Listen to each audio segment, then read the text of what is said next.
खुदा बाप और बेटे और उल कुदस के नाम से आमीन। मसीह में आप सब की सलामती हो। बहार कॉलोनी कोट लखपत लाहौर से मैं एंड्रू इसाक आपके हुजूर रोज़मर्रा की तलावतें लेकर हाजिर होता हूँ। तो मेरे अजीज़ों, आइए हम भरपूर ईमान के साथ आज की तलावतें सुनते हैं। Hallelujah, hallelujah, hallelujah, hallelujah. Yesu मैनू अपना कलाम सिखा, अपने खादम दा मुंह बन जा, अपने खादम दा मुंह बन जा। तेरे दर उत्ते आया यसु तेरी आस्ते, तेरे दर उत्ते आया यसु तेरी आस्ते। होवे अज दा कलाम यसु मेरे वास्ते, होवे अज दा कलाम यसु मेरे वास्ते। Hallelujah, hallelujah, hallelujah, hallelujah, hallelujah, hallelujah, hallelujah, hallelujah.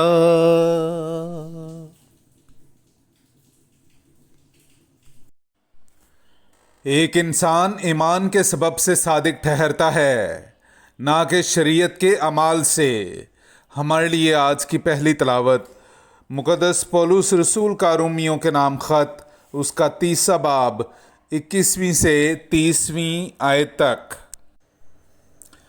मगर अब खुदा की ऐसी सदाकत ज़ाहिर हुई है जो शरीयत पर मुनहसर नहीं, और जिसकी तस्दीक शरीयत और अंबिया से होती है, यानी खुदा की ऐसी सदाकत जो यीशु मसीह पर ईमान रखने से उन सब को हासिल होती है जो ईमान लाते हैं। क्योंकि कुछ फ़र्क नहीं, इसलिए कि सब ने गुनाह किया और खुदा के जलाल से महरूम हैं।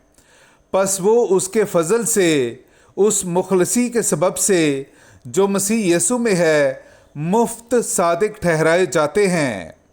उसी को खुदा ने उसके खून के बायस ईमान रखने वालों के लिए एक रहमगाह ठहराया, ताकि वो उन गुनाहों से चश्मपोशी करके जो पेशतर हो चुके थे अपनी सदाकत जाहिर करे, यानी खुदा के तहम्मुल के वक्त, बल्कि इसी वक्त भी अपनी सदाकत इसलिए जाहिर करे कि खुद भी सादिक ठहरे और उसे भी सादिक ठहराए जो यीशु पर ईमान लाए।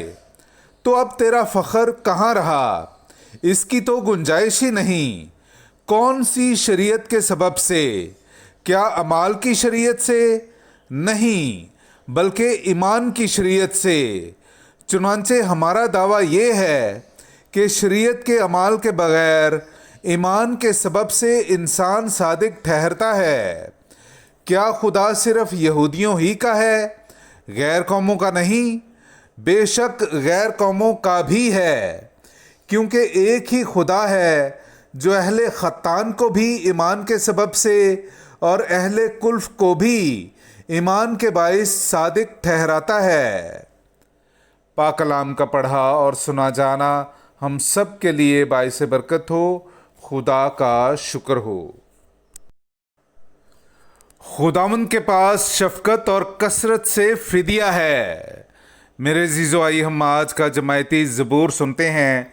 ज़बूर नंबर 130, उसकी पहली 6 आयात। ए खुदावंद, मैं गहराइयों में से तुझे पुकारता हूँ। ए खुदावंद, मेरी आवाज़ सुन। मेरी मिन्नत की आवाज़ पर तेरे कान मतवज्जो हों। ए खुदावंद, अगर तू बदियों का याद रखने वाला हो तो ए खुदावंद कौन ठहरेगा? लेकिन तेरे पास गुनाहों की मग़फ़रत है, ताकि अदब से तेरी इबादत हो। मैं खुदावंद पर भरोसा रखता हूँ, मेरी जान उसके कलाम पर उम्मीद रखती है। पासबानों की निस्बत जो फजर को देखते हैं, मेरी जान खुदावंद की ज़्यादा मुंतज़िर है। पासबानों की निस्बत जो फजर को देखते हैं। पाक कलाम का पढ़ा और सुना जाना हम सब के लिए बाइस बरकत हो। खुदा का शुक्र हो। नाराए हम्द। ए यरूशलेम, खुदावंद की हम्द कर, वो अपने सुखन को ज़मीन पर भेजता है। हालेलुया। मेरे जीजो, आइए हम आज का इंजीली इक्तबास सुनते हैं। इंजील मुकद्दस बामुताबिक मुकद्दस लूका उसका 11वां बाब 47वीं आयत से लेकर 54वीं आयत तक। तुम पर अफसोस कि तुम नबियों की कब्रों को बनाते हो और तुम्हारे बाप दादा ने उन्हें कत्ल किया।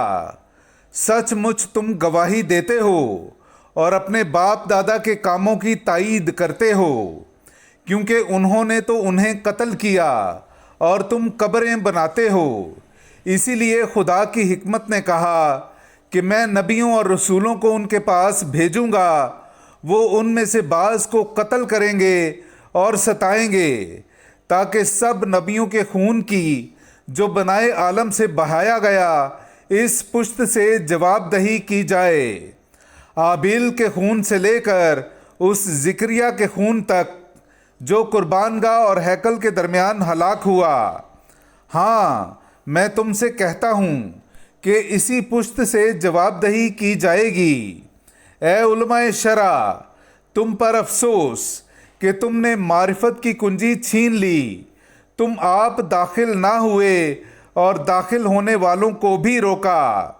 और जब वो वहाँ से निकला तो फ़की और फरीसी उसे बेतरा चिमटने और दिक करने लगे और उसकी घात में रहे, ताकि उसके मुंह की कोई बात पकड़ें। पाक कलाम का पढ़ा और सुना जाना हम सब के लिए बाइस बरकत हो। खुदा का शुक्र हो।